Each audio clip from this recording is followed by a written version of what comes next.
And hands back on head in 5, 4, 3. Hands on head. Gabriel was the first one there. 2, 1, 0. Isaiah, hands on head. Dionysia, Samuel, hands on head. Chris, hands on head. Great, hands back down. Not writing. I want to be thinking about what is similar about both of these accounts. When I go back to my main idea jot, one part of my main idea jot is similar. What part of my main idea jot is similar in both of these texts? What part of my main idea jot is similar in both of these texts? I see a few scholars with a strong raised hand. Sebastian. They are both similar because they both talk about how the dust ball was hard. Exactly. My point of view talks about how the Dust Bowl was difficult. So the focus in both accounts are similar because they both discuss how the Dust Bowl was a hard,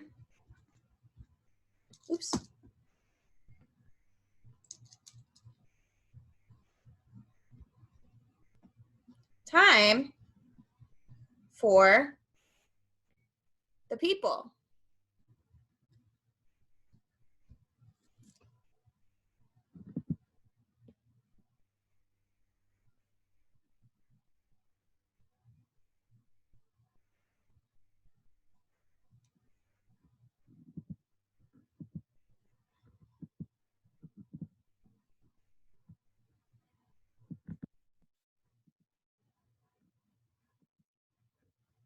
I will give her hands back on heads in 5.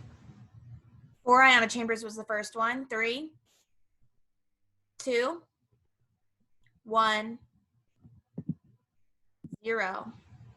Okay. We are now going to go ahead and go into our small groups, into our breakout rooms, to discuss what details would be best to match these topic sentences.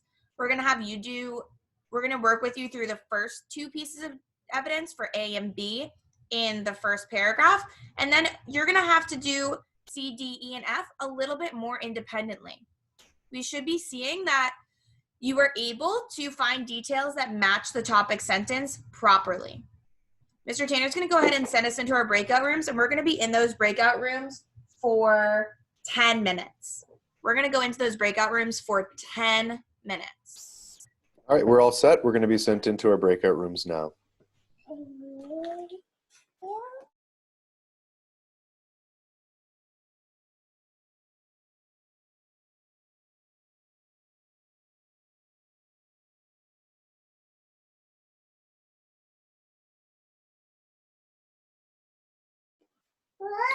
All right, so as Ms. Kilduff mentioned, we're going to be looking specifically at our first paragraph. I'm going to be supporting you in identifying our best evidence. Before we do that, I just want to make sure that we are all set and ready to roll. I can see that we're all centered in our cameras. Ryan, our pencils are still. We're not quite writing yet. For this first stage, again, I'm going to be leading you through the selection of best evidence, and then I'll leave it up to you for paragraphs 2 and 3 to develop our claims and to find the evidence to support those claims. So based on our work already, can someone remind me, please, of our claim for paragraph 1? Give me a thumbs up if you know the claim, or if you recall our claim from paragraph 1. Thumbs up. Mohammed, you're unmuted. Go ahead. For paragraph 1. Yes, sir. Can you repeat the question? Yeah, what's our claim for paragraph 1? Oh, the claim is the point of view of in the first passage is second hand, and the point of view for the second is first hand.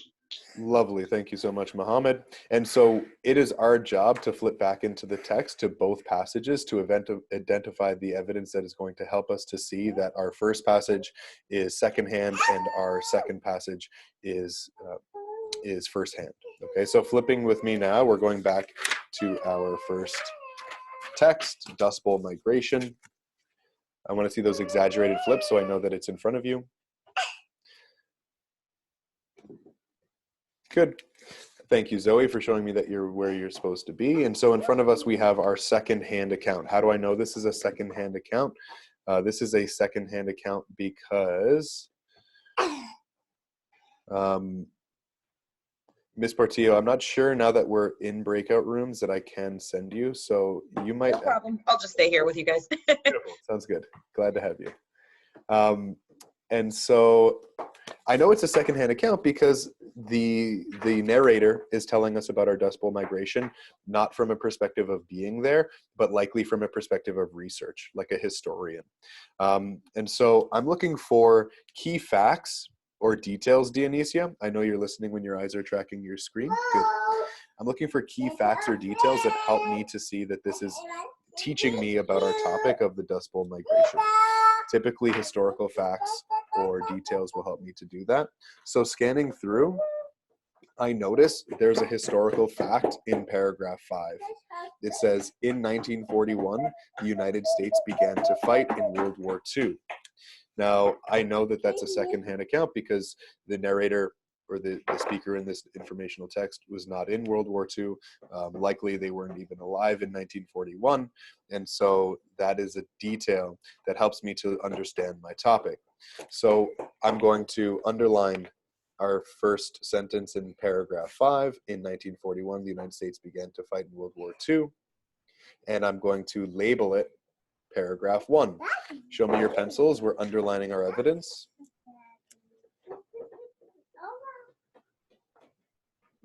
And we're labeling it paragraph 1 because that's where we're going to place it in our plan.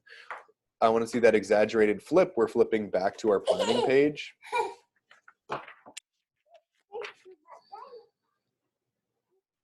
And because we've carefully underlined and labeled our evidence, we do not need to rewrite the whole quotation. That's the purpose of carefully labeling and underlining evidence. It saves us time.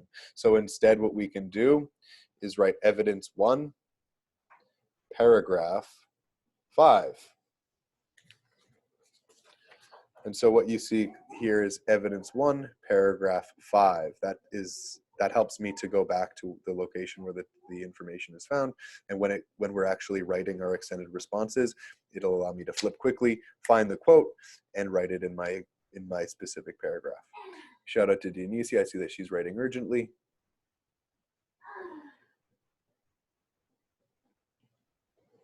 Mohammed, I want to make sure that our body language is communicating urgency and focus.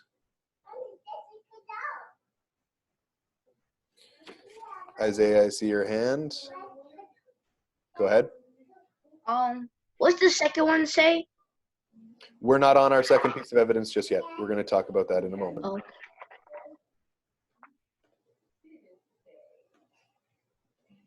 All right, let's put our pencils down. We're there in 3, 2, 1, and 0. Hands on heads. You forgot to mute me. Thank you, Isaiah.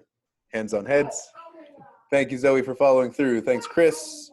We're there 3, 2, 1, and 0. So now we've found evidence that clearly shows that that first passage is a second-hand account. We're flipping now to our second passage to prove that it is a first-hand account. So we're flipping now to Dust Bowl Diaries, exaggerated flip, so I know we're all together. I see Isaiah's flipping. Muhammad's flipping. Sendley, are you where you're supposed to be? Thumbs up if you're there. Beautiful. Okay, so we have Dust Bowl Diary in front of us. Now, I'm looking for any evidence, or best evidence, that shows that this text is a first-hand account. The best way to do that is look for personal thought and feeling words or phrases. And so I'm scanning through, and I notice that even in the first sentence of our first diary entry, last weekend was the worst storm we ever had. We've been having quite a bit of blowing dirt every year since the drought started here, not only here, but all over the Great Plains. So what that communicates to me are personal thoughts and feelings. I know our speaker is telling this perspective from within the Dust Bowls themselves, right? Last weekend was the worst dust storm we ever had. I know that the author of this text witnessed these events firsthand. Also, they're sharing feelings, right, or opinions. It's the worst dust storm we ever had. With this evidence in mind, I'm confident we can prove that this passage is a firsthand account. So as we did in our previous passage, we're underlining and labeling. In this case, we're underlining and labeling paragraph 1. Yes, paragraph 1. So we're underlining last weekend was the worst dust storm we ever had, and we're labeling it paragraph 1. So we're underlined and labeled. And then an exaggerated flip, we're back to our planning page. And just as we did previously, since we've carefully underlined and labeled, we don't have to rewrite the whole quotation. We just need to know where it's found. We know that that is found in paragraph 1.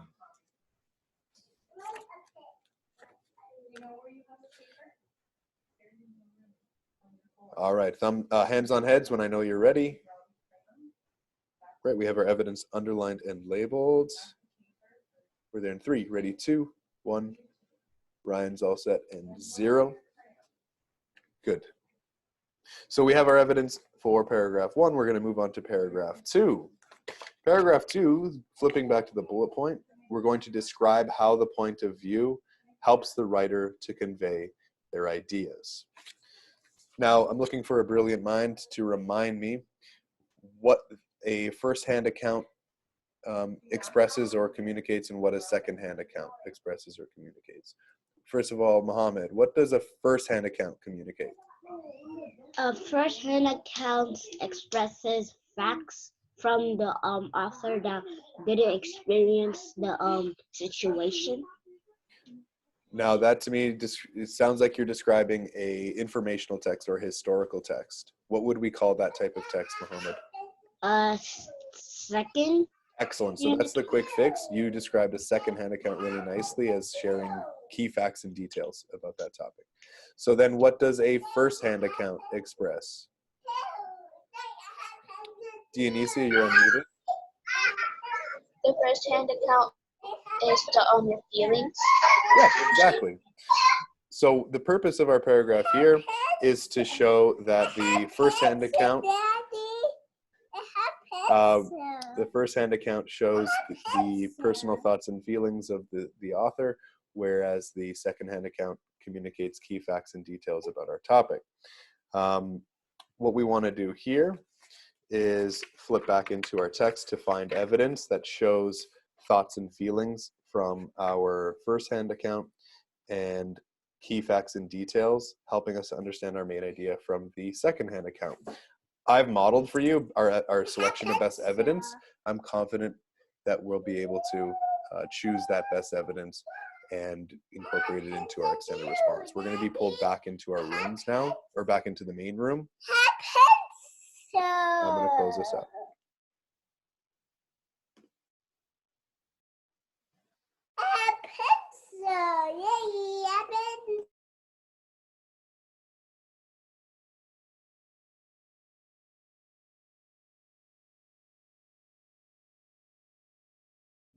All right, hi everyone. Now that we're back, we are going to go ahead and actually go back in breakout rooms. I wanted to give another instruction before we did so.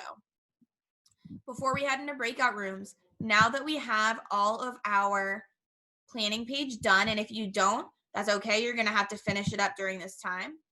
Now that you have your planning page done, we are going to go ahead and go back and turn this into an extended response. We still have 10 minutes. That means that all of us should be able to get through these paragraphs. So for example, my group's going to finish up paragraph 3 in our planning page before moving on, because we always finish our planning page first. We're going to head back into breakout rooms for the last 8 minutes before we wrap it up together. Everybody's heading into breakout rooms for the last 8 minutes.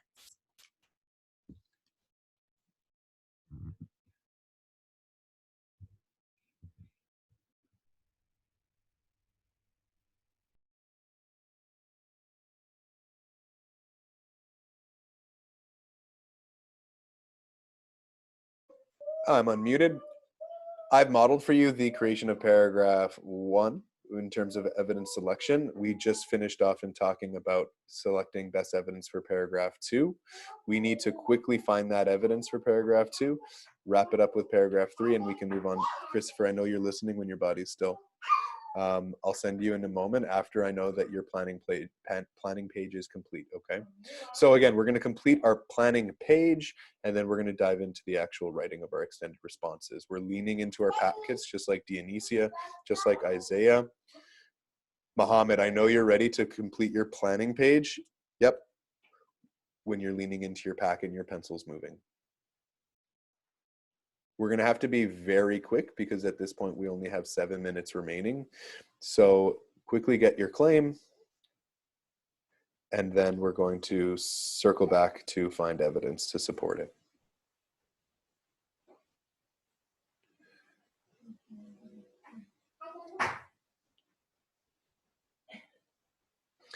I'm going to put a timestamp up for 3 minutes. In 3 minutes, I want us to hold up what we have of our planning page. At that point, we're going to dive into writing whatever paragraphs we do have planned so that we can get onto the writing stage of this. So in 3 minutes, I'm going to have us hold up our planning page, and then we're all going to move on to writing what is planned.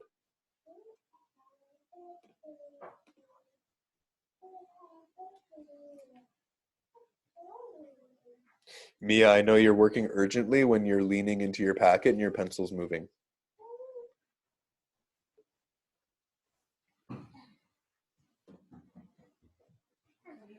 So Ryan, thank you for telling me that you have the text but no planning page or workspace for the extended response. That's a quick fix. Just make sure you have a notebook in front of you and you can begin writing there.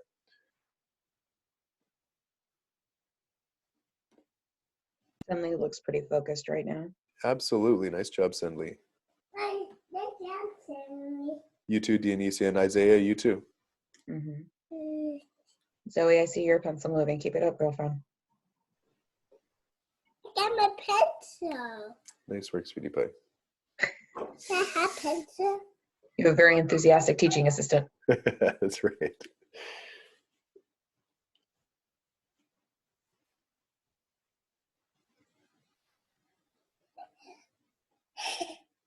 Brian, make sure you're writing.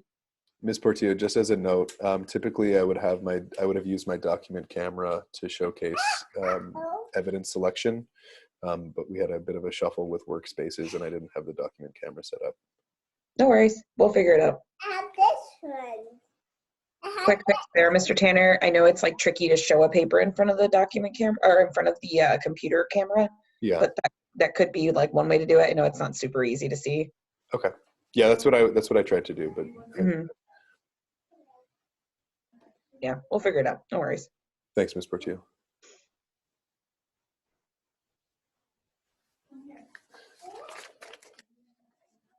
So Ryan, once again, in the first paragraph, you're going to identify the point of view of each passage. In the second paragraph, you're going to describe how those points of view help the writer to express their ideas. And in the third paragraph, you're going to compare the topics of both accounts.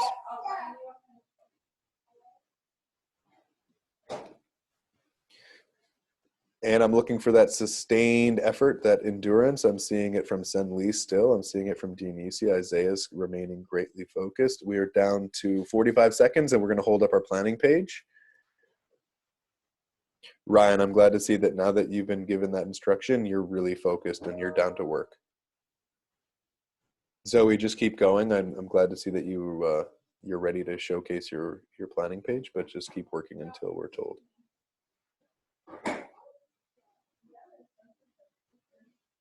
Excellent. We are at 100%. 100% of us are on task and urgent.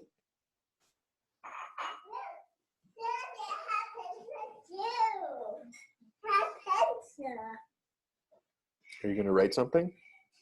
Yeah. All right, go for it. Right on that one.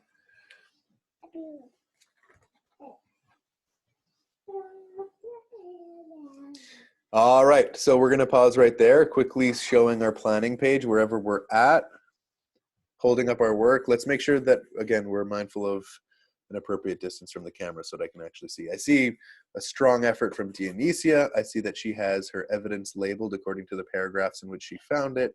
I see the same from Muhammad, Sen Lee, Isaiah. Good. Good. All right, so I'm confident that we do have the planning necessary to hit the ground running with at least writing our first paragraph. Let's dive right in now. We're writing at least our first paragraph, if not our second.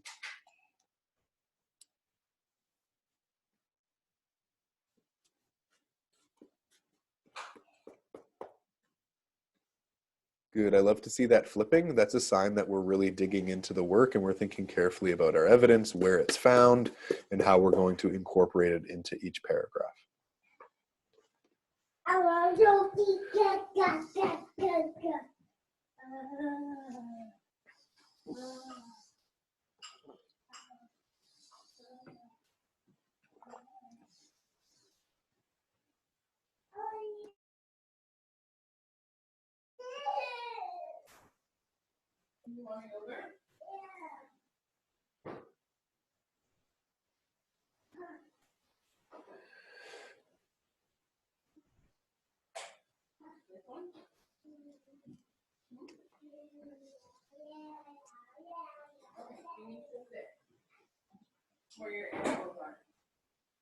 Mohammed, we should be writing all the way to the finish line, please.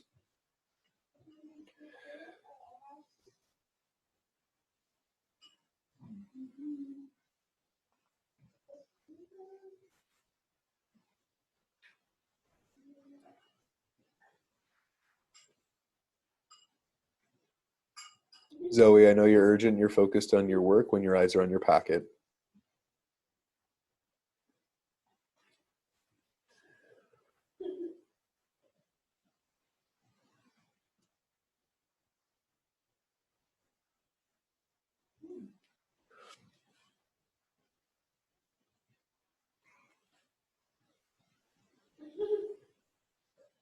All right, with 25 seconds to go, I'm just going to ask that we put our pencils down.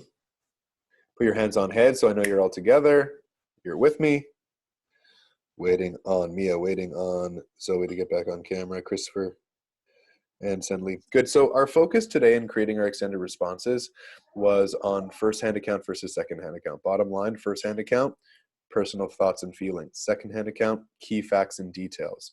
Those different kind of focuses help our authors to convey different types of ideas. We need to be prepared when answering questions about informational text and point of view to think specifically about first-hand account and second-hand account. We're going to be brought back into the main room now.